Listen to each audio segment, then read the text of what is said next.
Mister? How do you operate this Twitter thing or this Instagram thing or whatever the heck? You're supposed to know all this stuff. Anyway, welcome back to the show. Here we go with hour 3, and we got NBA action. We got college basketball action. March Madness is a couple of weeks away.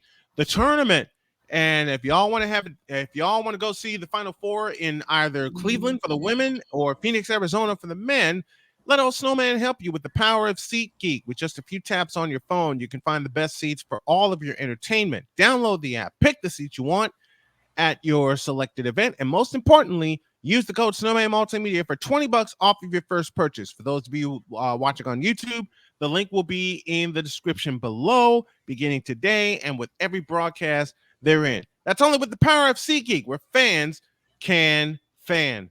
2 minutes after the third hour, and Victor has one more thing that we're going to get to, and then Jay Spivey will join us at the bottom of the hour. And this is the third part of the Random Monday Musings of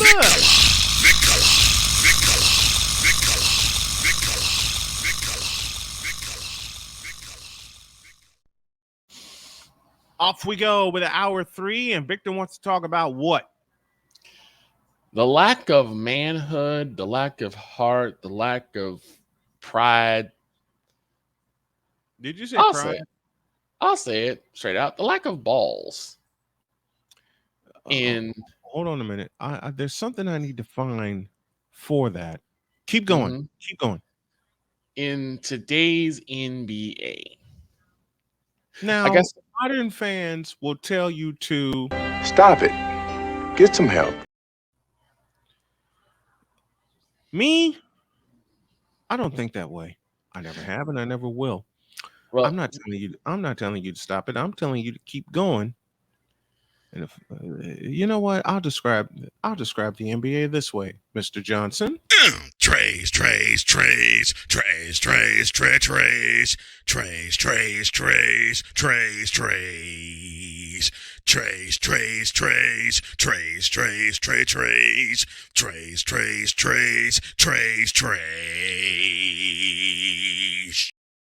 I'll say usually the modern NBA fan kind of gives me that Samuel L. Jackson treatment. So you know exactly what I'm talking about. Samuel L. Mm-hmm. I love you. I love you for this. Samuel L. When he said, I don't remember asking you a thing. Exactly. Now I gotta tell this story. A lot of people know about one of my coworkers in the office, mm-hmm. who sees the show, mm-hmm. and who knows me by my moniker. Mm-hmm. She said that she was actually at home when you and I went off on the All-Star game.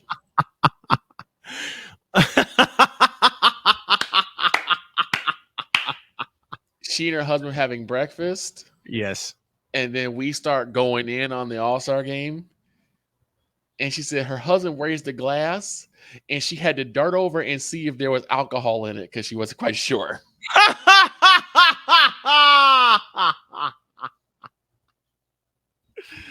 Oh my heavens. I love it already. She said, but her husband could not agree more with us. Oh man. The question really comes to where did the initial pride of being an NBA player go? I mean, you look at the likes of, say, a Magic Johnson, a Patrick Ewing, a Larry Bird, a Muggsy Bogues, Isaiah Thomas, Moses Malone, Dr. J, Pistol Pete, Jerry West. Do I need to go further? Kareem Abdul-Jabbar. And the real king. Clyde the Glide Drexler. Oh, I'll get to him in a bit. Okay. The Admiral.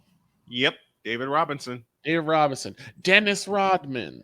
Mm-hmm. Charles Barkley. Charles Barkley. Sir Charles. Yes. Karl Malone the Mailman.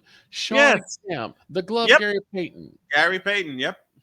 Hakeem the Dream Olajuwon. Shout out to Mr. Cole Johnson. Oh, out of the University of Houston, longtime Houston Rocket. Yes. And yes, well, let's go into the Bulls. Horace Grant, Scottie Pippen, Bill Cartwright, B.J. Armstrong, Stacey King, Will Perdue, John Paxson.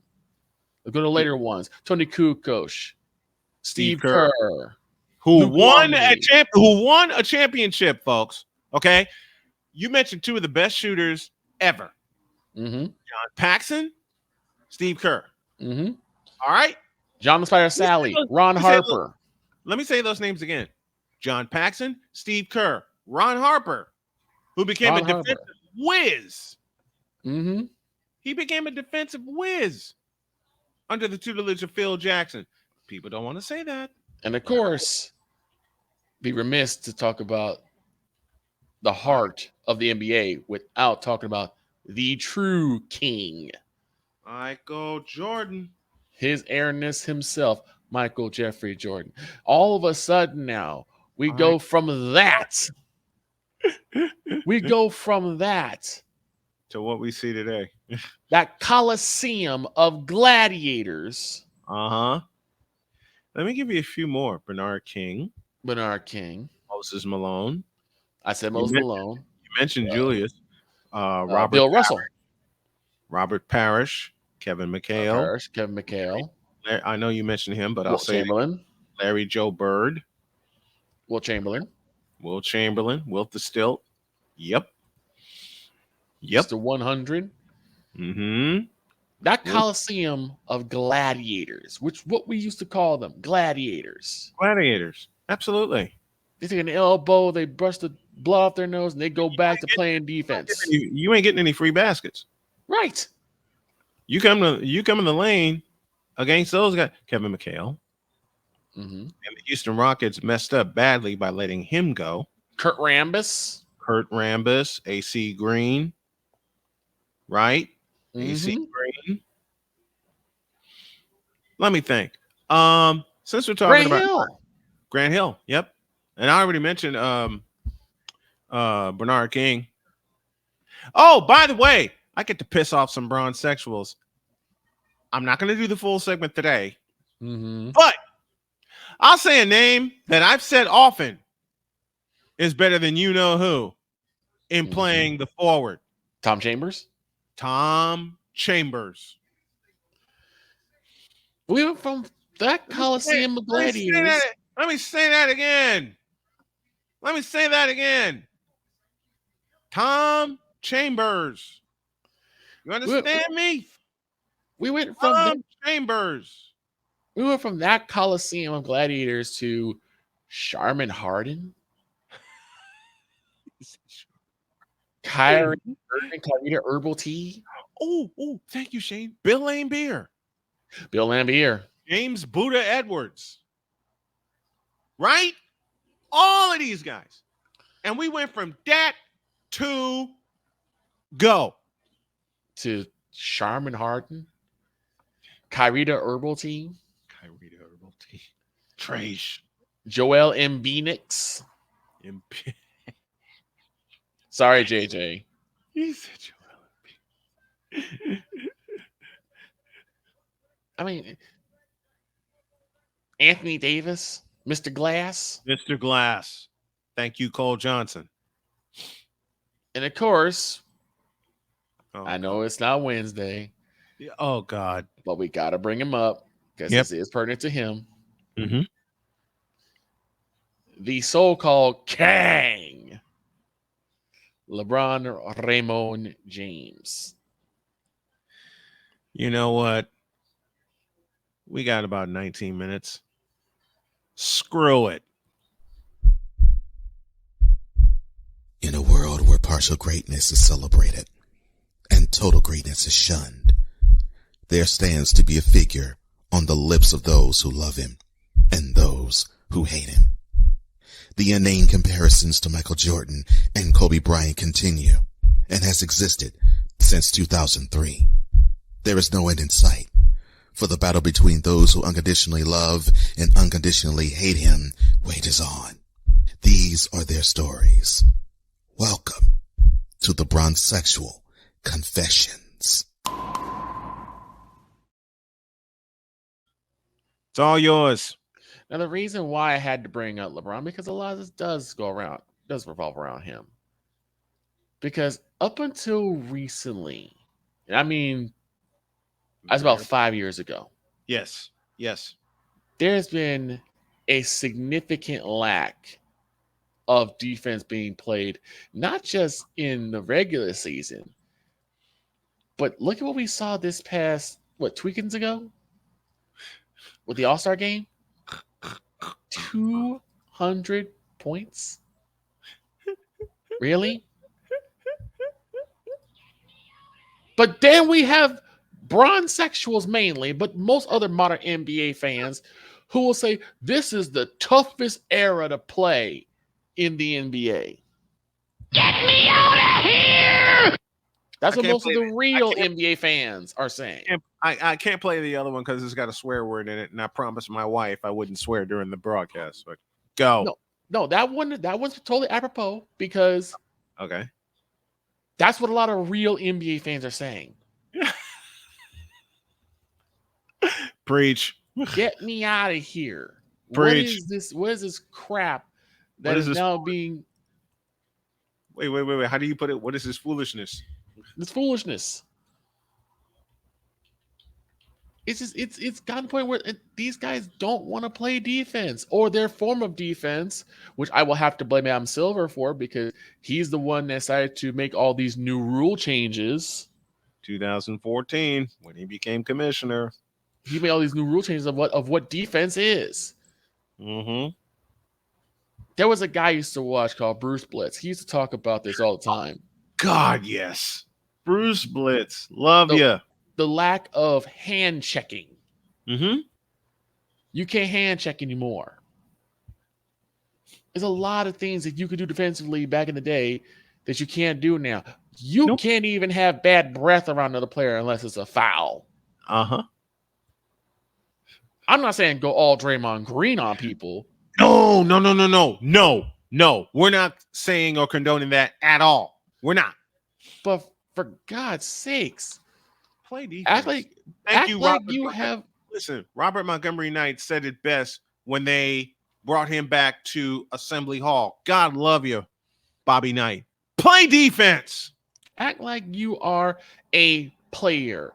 Yes. I mean, I watched that. I listened to your broadcast. Iowa State's latest game when Caitlin Clark breaks the record. And I'm listening to it, and I'm like, this sounds like the women of a college basketball team are playing more defense than an NBA team or a collection of NBA All-Stars. You know my next 3 words. Find the lie. Thank you. Find the lie. Find the lie. Find the lie. But you have all these people saying that this is the toughest one. Nick wrong. Oh, God.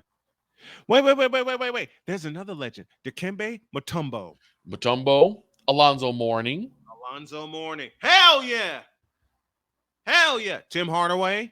Penny Hardaway. And 2 of my favorite guards who are severely underrated. Mark Price, Kevin Johnson. Keep going. Larry Johnson. LJ. Charles Oakley. The Oak Tree. This is the problem that we've been seeing. And Nick Wrong sat there and said those guys wouldn't be able to do anything in this era. What? You know my next 4 words, and they are as follows. Who told this lie? Man, Victor's heard me say that so much. Every single time Nick Wrong opens his mouth, it's a lie. Wait. Thank you, Victor. What did Nick Wrong say again, please? He said, all of the names that I put up, all those guys in the past, they wouldn't be able to do anything in this form in this new rendition of the NBA. That was a lie. Like, what? Liar. What? Nick Wrong is a straight up liar. You a straight up liar, Nick. Wrong. Shaquille O'Neal. Oh, Let's bring Shaq Diesel. The Shaq attack. The Shaq attack. I love it. It's gotten ridiculous, and they wonder why the viewership for the NBA has gone down. This will be why.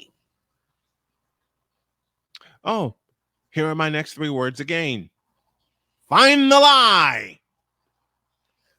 This would be why. Because the old schoolers, the true NBA fans, saw the wars between Bad Boy Pistons, Chicago Bulls, 1989, the LA Lakers, and the Boston Celtics, 85, 87, 84, the New York Knicks versus everybody. all of the 90s. We saw wars. We saw men go out there and battle against other men for the top of the throne. We saw 7-game series. That meant something. We saw players. Damn it. Who, whether they got hurt or whether they got sick, I'm not saying do it all the time. Right. Got to preserve your body. Got to preserve your body because that is your biggest asset. Especially your legs. But especially your legs. But the legendary performances, like say one Michael Jordan when he was dog sick with the flu. Did you say flu? Flu. You Influenza. You said the flu, right? Yes. I want to be sure I heard that correct. Okay, you said flu. We saw legendary individuals who wanted to play all 82 games. Can I get a witness? And didn't find namby-pamby reasons as to why they didn't want to or why they would breach their contract. Kyrie. James Harden. LeBron James. And I don't like what this person did, so I'm not going to play. And this impromptu bronzexual confessions centers around not only James Harden and Kyrie, but Bron. Bron started. I can't say it the way I want it, but I will say it. I will edit it. Bron started this mess. Fool. It's got to the point where like these guys are finding reasons to not play. Or not play. Yep. Kyrie. I mean, people who would like clamor, "Let me in, coach. I know my leg hurts. I know my leg is near broken, but let me play. Let me do something. Let me contribute to my team's success. Let me do something, please." Now they pull all George Carlin. It's too rainy outside. I can't play. If it gets raining outside, they don't play. I can't play. It's raining outside. Where's the heart? Where's the balls? I mean, you look at likes of Larry Bird and Magic Johnson. I'm sure they were friends. Yeah. They didn't want to play with each other though. They're like, no, I want to beat you. But they were at war on the court. What happened to that? What happened to? You know what? You mentioned the King, right? Mm-hmm. You mentioned the flu, right? Mm-hmm. Here you go. During the season. And the game is tied at 85. Marv, the Bulls have been here so many times. The huge games, year after year. The confidence, the poise, the determination, the discipline and organization down the stretch, all paying off right now with Jordan masterfully at the line.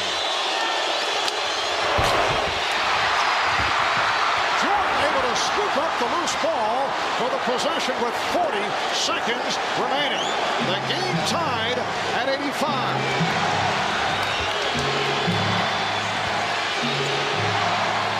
10 on the shot clock. Pippen backing Hornacek. Here's Jordan from three. Yes! Michael Jordan from straight away. He looks like he's a boxer just hanging on along the ropes, but able to hit from three. There's a reason I'm extending this. Beautiful feed. Ostertag cuts it to one. You got a foul right now. You got a foul. Karl Malone, what are you doing? We're down to 10 seconds. You got a foul. As they open the floor, only able to put it home from Tony Kukoc. What happened to that brand of, what's the word I'm looking for? Basketball. I want to address something that Sick Diggy said earlier. He said it was actually food poisoning. It could have been food poisoning. I still think there were some traces of the flu in as well. It could be one or two things. He may very well be right. Right. The point I'm trying to make is that food poisoning is nothing to sneeze at either. It will put you on your behind. It will put you on your ass. Been there too. Been 2015, and y'all know the wars I went through in 2015. Go. The problem, though, is that, again, there doesn't seem to be any initiative. There's no work ethic. We see more of these players. Back up. Did you say work ethic? Work ethic. WORKETHIC. That's what I thought you said. We see more of these players in the club dancing and throwing dollar bills than in the gym throwing up shots. One of the masters of that, Kobe Bean Bryant. Let me put something in perspective about Kobe, right? This was the thing that made me absolutely respect him more than most players. Kobe, when his knee got hurt, around the same time, one of his children were born. Yeah. They did a documentary about him. He's holding his baby on the treadmill. Yeah. Oh, yeah. He's holding his baby while he's trying to rehab his knee to get back on the court. Yep. This man was fighting an allegation. You guys know what I'm talking about from Colorado. He was fighting to stay out of jail. All the while, he was still on the court. If anyone had an excuse to take a break from the court, it was him. And he didn't. R.I.P. Black Mamba. And I'm slowly developing that attitude toward doing the show and everything like that. Because as I said earlier, when I was in a pool full of tears, I nearly canceled the show today. But I said, no, let me just settle on 9:00 and get started. We got J Spy coming in 11 minutes, 24 after the hour. Random Musings of Vicola with us. And I repeat a question that Victor said, and I got to get in on the fun here. Where's the heart? And I'm also gonna say something that a lot of bronze sexuals are not going to agree with. Yo, Kang ruined the NBA. Period. Not wrong. Find the freaking lie. I mean, you look at the NBA now; it's so soft. Softer than my soft. What do I always say? Softer than my daughter's pillow. I'm not saying to try and kill yourselves on the court. No, but not saying that at all. Play like you got some muscle behind you. Play like you got some heart. Play like you want it. Wait. Speaking of the real king, one thereof, the other wears 33. Let's go back to February 16th, 1989. A day before MJ's birthday, he did this. Pressey looks to bring it in. He comes in and throws it away. The Bulls have it. Here comes Michael Jordan on the drive. 5 seconds. Jordan on the drive, right in the lane. 18-footer. Yeah!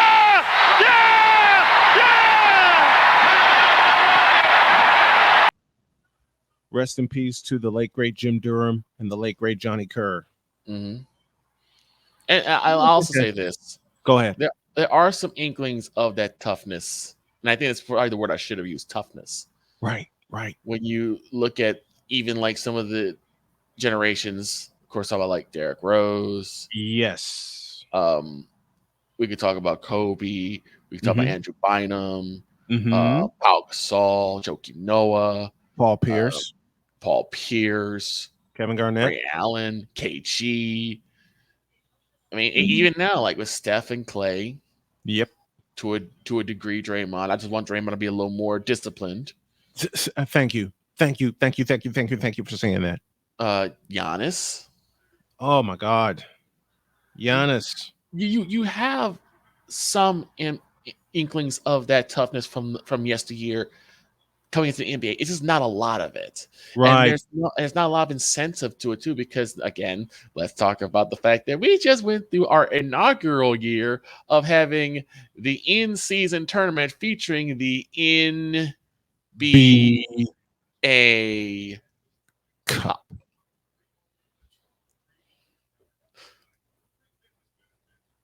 Where's the incentive to actually play like you mean it? NBA Cup. Who the hell wants to play for that in December? Oh, we forgot a player that's playing old school right now, Nikola Jokic, who should have won the MVP last year. And JJ, I know you're going to yell at me for this, but Nikola Jokic was a better player than Joel Embiid. Go on. Where there's no incentive to play tough because everyone gets a trophy now. Everyone gets some sort of award. I mean, we were just talking about earlier about how, what was it, 62 games? 65 games to be eligible for an award. What about wanting to play the full season? Right. What training and honing your body to want to actually play the full season? Injuries happen. I get that. Oh, yeah. Illness happen. I get that. Absolutely. But I'm not talking about that situation. I'm talking about the individuals who will find any which reason. And the reason why I say Kyrie is because Kyrie is one of the very few players I've seen actually will find reasons to not go on the floor. Play. Yep. To not play. You know what? I'm gonna piss off some modern NBA fans. Why am I gonna piss them off? Because I'm sick and tired of hearing bronzexuals, especially after what happened this past weekend, say that he's the greatest. I'll give you 5 of the greatest right here. Roll it.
Wait, what?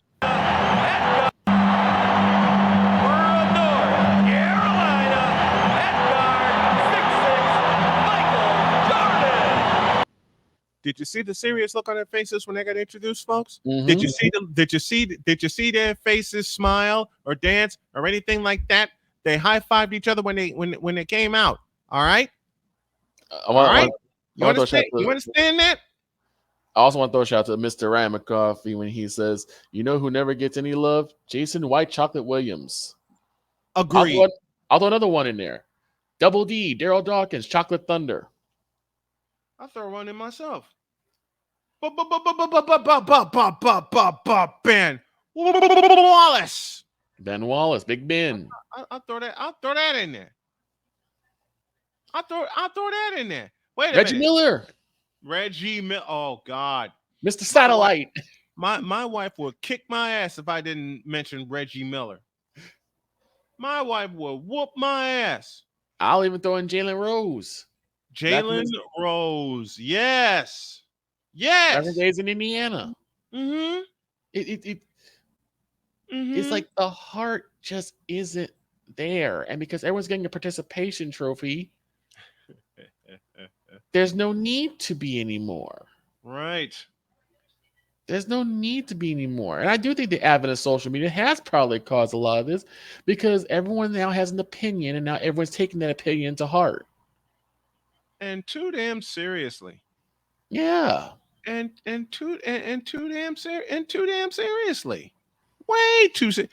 Y'all have taken this way to the Mookie Blaylock, Derek Coleman, Chris Morris. Mm-hmm. And yes, I said it the way the old school NBA announcer Brendan Bernardino said it. Morris.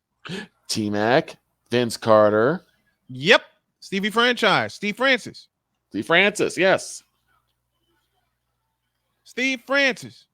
How do you like dim apples? Oh, by the way, the first player to ever win an NBA All-Star Game MVP in his hometown wasn't even an elected starter. He was a substitute for an injury. His name? Tom Chambers. Tom Chambers again. Take that, Rod West. Fool. That fish-eyed, idiotic fool. We won't talk about them. You know, people don't want to admit greatness when they see it. All right? My thing. I'm sounding like a New Yorker because I'm full of coffee. Rasheed Wallace. Rasheed Wallace. Rip Hamilton, actually. Rip Hamilton, absolutely. Another small guy who knew how to play amongst the giants. Okay, since people want to say, you know who is the greatest, I offer 5 more who are much better than him. Take a look.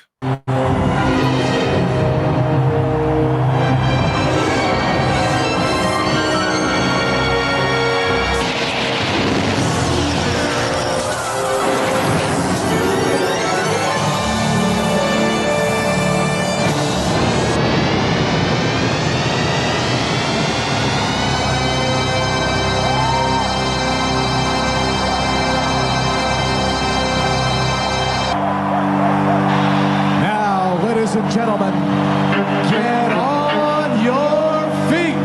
Get up! The 1996 Pacific Division champions, your Seattle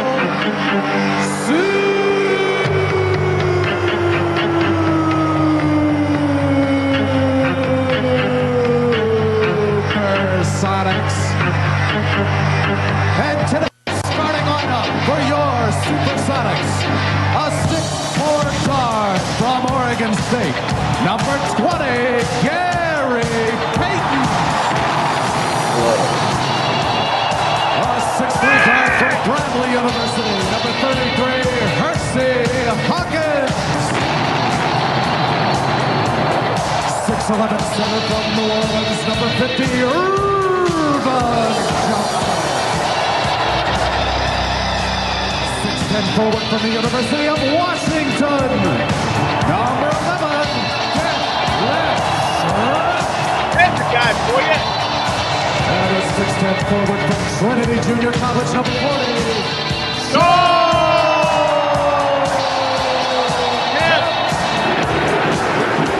and the head coach of your Seattle Supersonics, George Karl. There's an underrated coach for you, George Karl. Mm-hmm. Sean Kemp, Gary Payton. All of those guys. And I'll close out with this before we go to our final break. Listen, bronzesexuals, do your freaking research, will you please? Before you decide to come at me with a conversation. LeBron ain't the greatest. Okay? Matter of fact, I'll look y'all in the eyes right now and say this. Top 50? My ass. How about top 500? Nope. Not even top 500. Wow. He's not worthy. He's done. He's ruined the game. He's ruined the league. And he hasn't improved his game in 21 years. You say worthy? I think James you said worthy.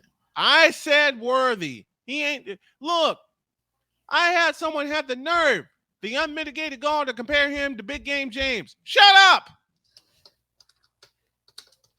Matter of fact, I'll say it this way, and people are going to hate me, and bronzesexuals especially are going to hate me for saying this, but after having a conversation with a bronzesexual, I say this, and I say it aloud, and I'm going to say it with all the love in my dark heart towards these bronzesexuals. LeBron James is the most mediocre player to come to the NBA in the last 30 years. Period. Now get out of my face, you thirsty bitches. In a world where logic and sense flies completely out the window, while purple and yellow glasses are donned, rises a figure who encourages ridiculous, undying loyalty. Good Lord, I'm about to throw up. This has been yet another installment of LeBron's Sexual Confessions.